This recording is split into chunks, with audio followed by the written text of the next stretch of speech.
All right, man. It is time to drink. All right, let's go.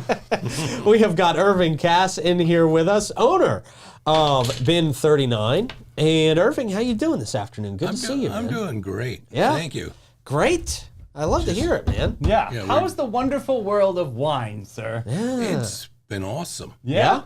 Yeah, it's just remarkable. Just yesterday, it felt like it was a busy Saturday in town on a Wednesday. Oh, Yeah. really? We were slammed. And that's That's what you good. said. The goal is on Wednesdays to be slammed. So there Yep. it is. Well, you know, we So- talked a lot about you on Wednesday, Irving, so it's probably not going to take all the credit, but Definitely. Well, we appreciate you, and you should need to be talking about us every Wednesday now. we do. We talk about you every single day. Every so how single about day, that? We don't take credit for the days that you're not as busy, though, Right, no, so yeah. we're not taking credit for that. Sort of like you're in charge of good weather. That's right, exactly. So what is, you've got some wines for us here today, Yes. obviously, but before we get to our wine tasting, and Davey's very mad that I'm delaying our That's wine all right, tasting I'm here, just letting it breathe. what does it look like if people come into Bin39 and they want to sample a few wines? They want to try, try a few of these for themselves. And they don't know what they're doing, so what do right, they do? they're looking for their new favorite wine. What do you do for Well, them? we're first going to find out what sort of wines do you like. Do you like sweet wines, dry wines, heavy wines, and really get a sense of where your palate's at. Yeah. And with our 95 wines we have available by the glass, we're able to find out more or less where you're going to fit in our wine list, and we'll start recommending some wines, and we may recommend something that you're not used to. If you like a lighter, medium-bodied white wine, everyone goes towards Pinot Grigios or Sauvignon Blancs or things like that. Okay. But maybe a white Grenache would yeah. be a way, which you had before. Wonderful. Oh, I never knew white Grenache existed. Right. And it's a delightful South France type of wine. And, trying to expand people's awareness of what wine is. Yeah, so you'll put in something, throw in something a little out of the comfort zone, but Yeah. still kind of in the same And vein of we'll- what they like. And we do a lot of tasting flights, and those will expand people's knowledge a little bit. So instead of trying 4 Chardonnays, you'll try 4 different types of white wines, all that have a similar body to the Chardonnay. Okay. And I was just going to ask expand. you a question. I was like, how do you store? Like, say I get a bottle of white wine as a gift. Do I put that in the refrigerator right away, or can I keep it at room temperature till I open it? What's the best way to do that? Well, first of all, it depends on how long you're going, the type of wine and how long you're going to keep it. Okay.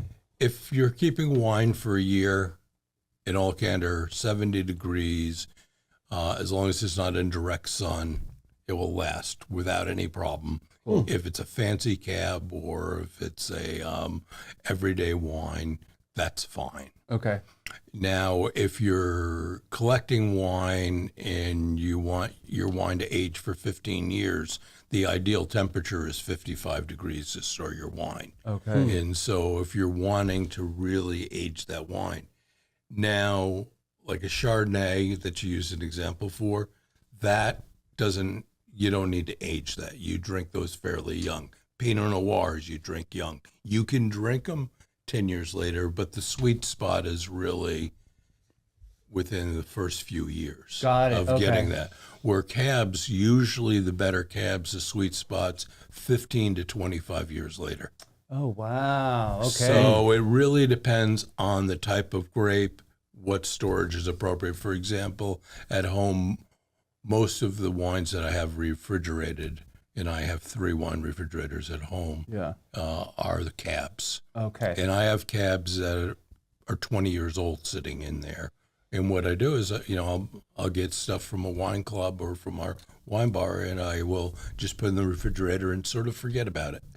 And then, let me go look. Oh, there's one that's 10 years old. Now, would you pull that out and let that get to room temperature, or can you serve it cold? Well, what you want to do, if it's a bottle of red, you want to decant it after it's sitting in there and then let it come up to room temperature in about an hour. Okay, cool. Because the right temperature, and everyone gets this wrong. You're looking for a more polite word, but everybody gets it wrong. We're with you. Yeah. Like everyone, when you order a bottle of white wine, you immediately want to put it in the ice bucket and get it down to, if you put it in an ice bucket, it's going to get down to probably 40 degrees. A typical refrigerator is 41 degrees or below. Okay. That's the when you start getting into bacteria and all that other stuff. It has nothing to do with wine. It has to do with food. Okay. But so you're trying to bring it down to what's in the refrigerator. But what happens when the wine is that cold, it doesn't open up. You can't, the bouquets don't come out. You're not getting all the senses of the wine. Truly, to enjoy a white wine, you want to drink it around 55, 60 degrees is probably the appropriate thing. So a lot of people have noticed when they're drinking a bottle of wine and it's in one of those little metal canisters instead of a bucket of ice, that it tastes a little better on the second glass because the wine is warming up and it's opening up and you're getting all of the senses. Kind of like a flower. Makes sense. It opens up. It shows its beauty. So it's and a red wine is more like 65 degrees. It starts really opening up. Awesome. So if you take a wine that's been stored at 55 degrees, decant it, let it sit on the table for an hour, and it'll be perfect. I love it. I needed to learn that. Thank you, sir. That There was you a good go. one. Let's get into what we've got here. Let's go. What is our selection today, sir? Well, we have a few fun ones. We're Okay. going to start off with the Sonoma wine from Deerfield Ranch, who's one of our favorite wineries, and I will talk about that in a minute. And then we're going to jump up into Washington State, and we're having a Monkey Wrench. Okay. Oh, is that sounds Mark like Ryan's, a fun one. Bottle? Is it Mark Ryan? Yes, it is. Oh, I'm doing good. See, I'm learning, buddy. Wow, I didn't know you knew that. Katie taught me everything. I'm telling you. She's And then been we're good. going to go into Napa. We're first going to have Matera. Well, I've not had that. Okay. And Matera is made by the daughter of the most famous winemaking couple there is. Really?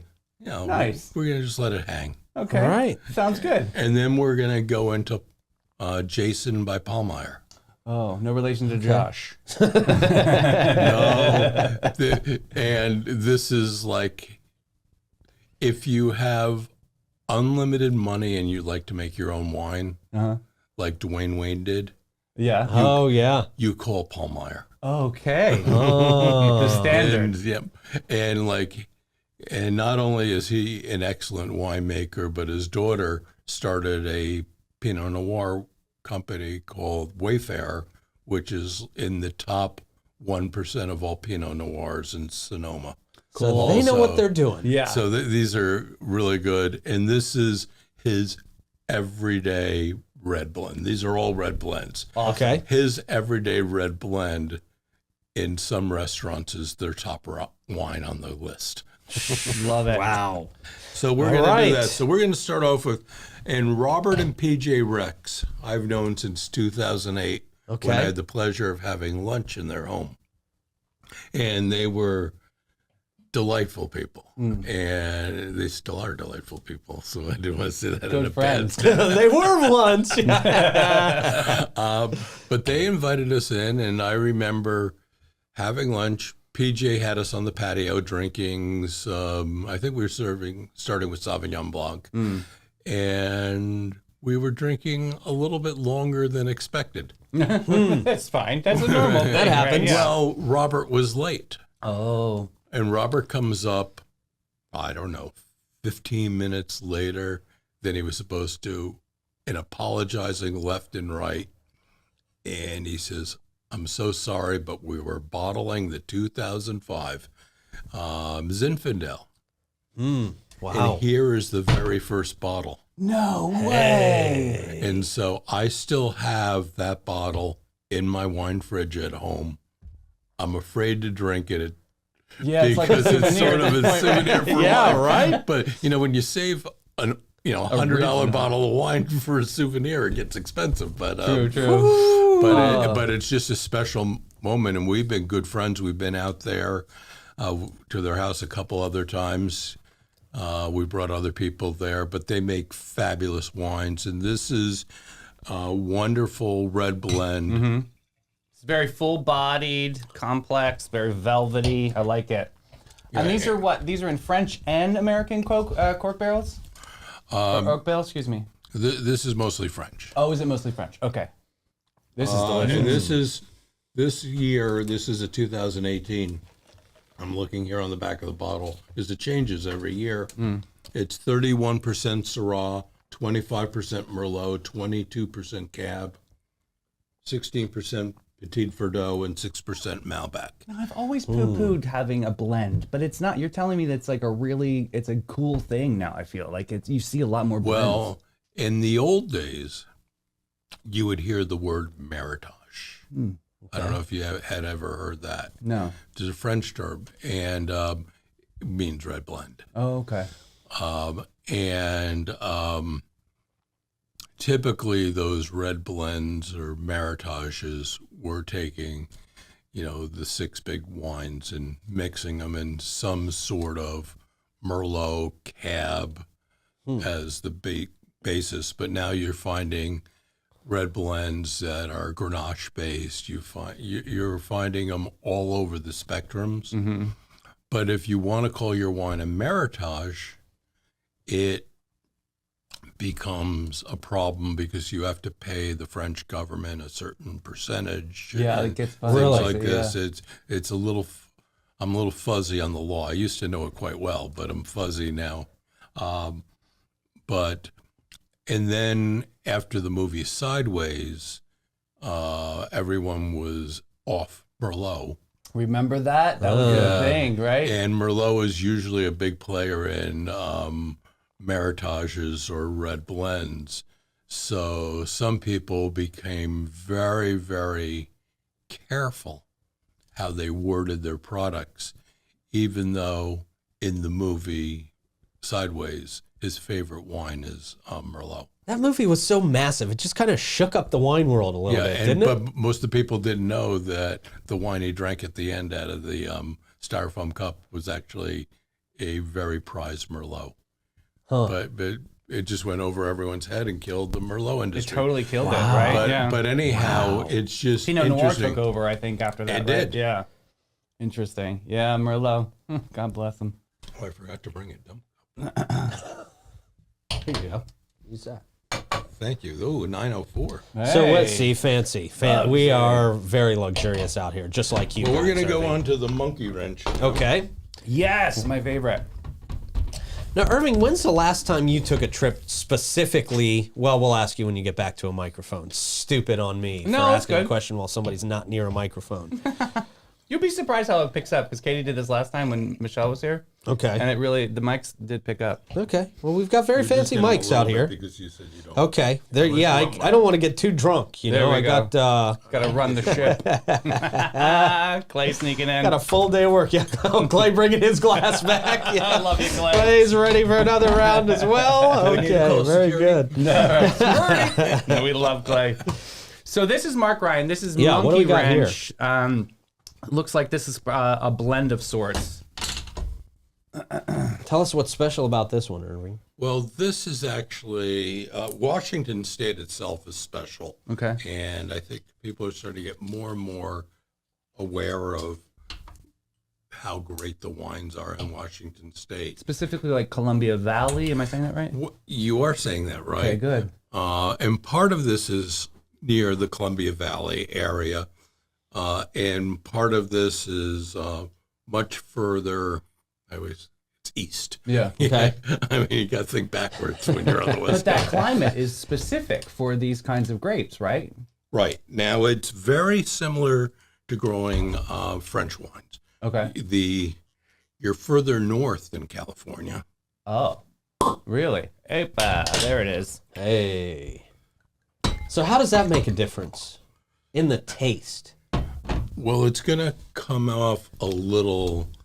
If you drink a typical Napa Cab, it's an intense heat. It's you feel it more earthy, a little heartier. Mm-hmm. This is the cabs that you're drinking in Washington State tend to be a little softer. Oh. Same thing in Sonoma Coast. Or in Sonoma, the wines are a little softer. They don't have the same intense heat that Napa has. The same thing, Alexander Valley. Same. Yeah. Okay. If for example, Silver Oak has both a Napa and an Alexander Valley. The Alexander Valley is always considered a little bit softer, a little easier, lighter to drink. Mm-hmm. I entered the wine game with Rodney Strong. So they have both, too. There's a Sonoma and then there's an Alexander Valley. You definitely can taste the difference between the two. And obviously there's a price point difference, too. Oh, yes. Yeah. So this is primarily Red Mountain Cab. And Red Mountain is almost to Walla Walla. Okay. And Walla Walla has delicious wines. But this also has, and I always mess this one up, Yakima Valley, which is much closer to Seattle. Okay.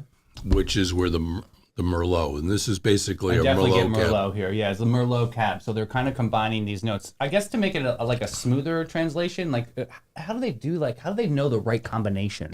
Because you'll get 60% cab in one and 30% Merlot. And then This is a great question, and it's asked all the time, and it's basically trial and error. it is, and you know what you do? You make a blend, and we'll start 50-50 cab and Merlot.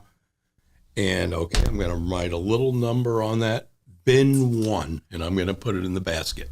Okay. And then I'm going to do 160-40, and I'm going to write bin 2 and put it in the basket.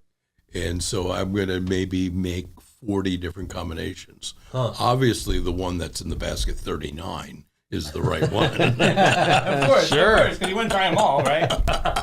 Of course. No, but what you do is you let them age for a little bit, and you come back, and you go and say, let me taste bin 12. And, I'm really liking how that one's close.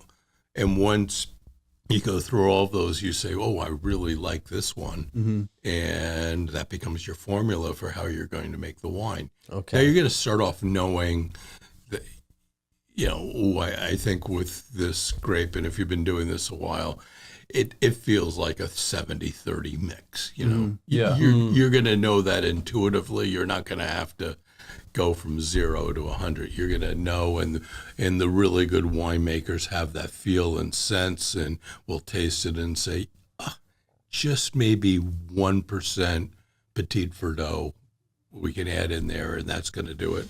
Other people say, you know what, I'm making a cab. It's 100% cab, and damn it. Yeah, I know. That's what. Nothing else is going in there. Are they it doesn't considered matter. purists? Is that a purist kind of mentality? Well, it depends. It may be a purist mentality, or maybe this wine I'm going to make pure. It's like Canard, which is one that like, Canard doesn't water at all. They have no irrigation on their farms. Wow. Whatever Mother Nature said is what's going to happen this year. So it's a little different every time. And they with just, them, huh? so the consistency, the only consistency is it's always great. Yeah. But the wines taste different every year. And it's whatever Mother Nature decided to do is what we're going to do this year. And they're one of the most celebrated wines out there, right? Yeah, Canard's a big but one. it's, so there's many ways to approach it in Skin the Cat. And, as long as you're enjoying the wine, it's good. Yeah, There you go. So this is obviously your passion. I mean, this is something you just know every single thing there is to know about these wines. And when's the last time you went on a trip specifically looking to bring something new to Bin39? Because you guys are always doing new things and maybe letting go of something that didn't I'm work always that well. going to different tastings and events, but the last trip was a year ago. Oh, okay. And we were going to go on a pretty extensive trip this April, but some things came up and we were going to do it a little later in the year. Okay. But I try at least once a year, if not twice a year, do some sort of big trip. And one of the things that we try to do as much as possible is not go to places that we've been before. And I have a dear friend who is actually a somm out in Sonoma, and he has his own tour company, and I just call him and he takes us around, and we'll do 2 days traveling with him and he'll take me to 6 wineries that I've never heard of. Cool. And they're all A's. Yeah. You just don't know that and you get introduced to new people, and you get introduced to new wines. And then we usually do a couple days where we're going to visit old friends like Deerfield or Kennard or Talisman, or there's many. And we'll do that. And if I'm bringing new people with me, I'm going to want to introduce them to some of the better, players out there. So you kind of go, they're all the vineyards are kind of stationed around each other, and it's sort of like you go to, wine tasting hopping, you go moment to moment, right? It's super fun. Right, but to do it right, unless you pour everything out in the cup, of course, a 904 cup you'd have to bring out. Of course. You probably can only do 3 wineries a day, because if you do any more, you're probably by the 4th. Well, that, and it all tastes the same, and you're really it's just, You don't get the full experience. Yeah. exactly. Yeah. You're there. So 1 in the morning, 1 for lunch, and 1 in the afternoon does it quite well, and you spend a good hour and a half or so tasting wines and walking around and learning about how they approach stuff. And everyone has different nuances, as we were talking about. And you just say, oh, well, I never thought of that. Mm-hmm. And the more you learn, The more your palate enhances too, yeah. So what do we got next? What are we looking at next on our list today? Now we're doing Matera. Matera. And Tell me a little bit about Matera. This is just, it's a wonderful Oak Knoll District winery.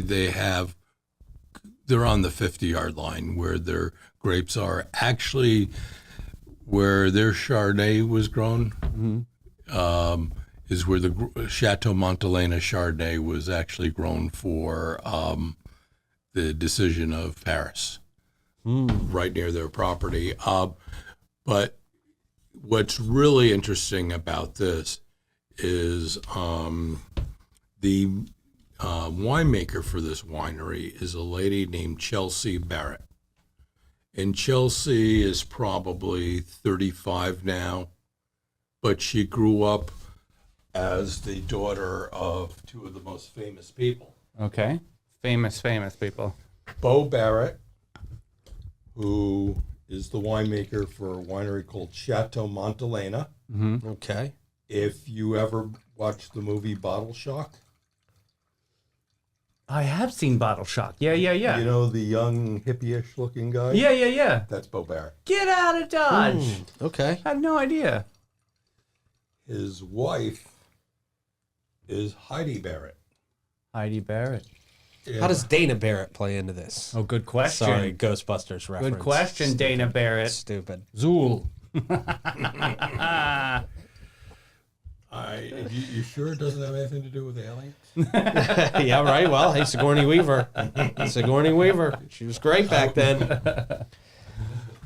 All right. So a little bit, but so we were talking about the Barretts. You were talking about the Barretts. So anyhow, so Heidi Barrett was the first female winemaker to get 100 points in the United States in a wine called Screaming Eagle. And how do you get 100 points? What does it mean? Yeah, we talked about what does Robert that Parker. entail? Yeah. Well, let's put it this way. Just recently, a bottle of Screaming Eagle in the Jeroboam, which is the 4-bottle size, sold at auction for $500,000. Get out. That's like drinkable artwork. That's a lot. Wow. That's a lot of money. Screaming Eagle, if you can get it, at wholesale cost is about $3,000 a bottle. Wow. And Heidi basically was the first winemaker for Screaming Eagle and got it to that notoriety. Jeez. Okay, so then how again? This is The the daughter, daughter. the daughter who's learned under Heidi and under Bo Barrett. Oh, wow. She was that's mentored. delicious. And she also doesn't like the movie sideways Oh yeah, of course. because this is pretty predominantly Merlot, Yeah. but it's referred to as right bank, which is where a lot of the Merlot comes from France. But this is a California wine. She didn't want to put the word Merlot on her bottle. Right? See, But they were it is nervous a about it. Merlot-based red blend. But isn't this delicious? Very good. I get cherry pie. And we just added 2 more Matera wines to the wine list. We ordered them 2 days ago. We have a Chardonnay, and we have a red blend that is some ode to Taylor Swift. And I didn't get the reference, Oh, but boy. you can check with Oh, Katie. boy. And, because immediately they were both talking Taylor Swift, and it went way over my head, but we ordered a case. God bless you, Irving, for dealing with all the Swifties out there. I love it. But this is really good. I get like a little balsamic note here, a little vanilla. Very delicious. It's got a punch to it. Yep. Yeah. And so all 3 of these are red blends, and you've noticed how different each one of them is. Sure. Very different. Yes. Wow. Yeah. Some are smoother and some are a little bit more pungent, but I really enjoy this one. The Matera Right Bank. There you Very go. nice. I'm getting notes of wine. All right. Good. At least you got That's that. as sophisticated as my wine palate is. I'm getting it tastes like wine. Oh, this is good. But I mean, this is a good education though too, because a lot of people just they don't know. You go up and down the aisles of Publix and you're like, what are you supposed to get? And so you got Bin39. It's like a wonderful spot to be able to learn the nuances of wine and really understand and celebrate it, because every bottle that opens is a celebration. So it's a wonderful education. And you said you guys have 95 wines on hand? 95 wines by the glass. Okay. 95 wines by the so glass. rare. Okay. So most of those are available for purchase if somebody wants a bottle. Is that correct? All of them. All of them. All right. And now we're moving on to the last one. Okay. Oh, I'm excited about this one. I can already tell. Beautiful red body. Look at that. Very nice. Like velvet. Okay. Thank you, sir. Thank you very much. Oh, this is gonna be something. All right. No, that's fine by me. Beautiful. So this is Jason by Paulmeyer. Okay. Paulmeyer has 2 levels of wine. This is the everyday wine that is ridiculously good. And then he has another level that is in the top 1% of Napa, Cabs, and Chardonnays. They make both. There's also a Jason by Paulmeyer Chardonnay that's also very, very good. And Paulmeyer's first name is Jason. Okay. Oh, really? Yes. With a Y. Ah. Yeah. Jason.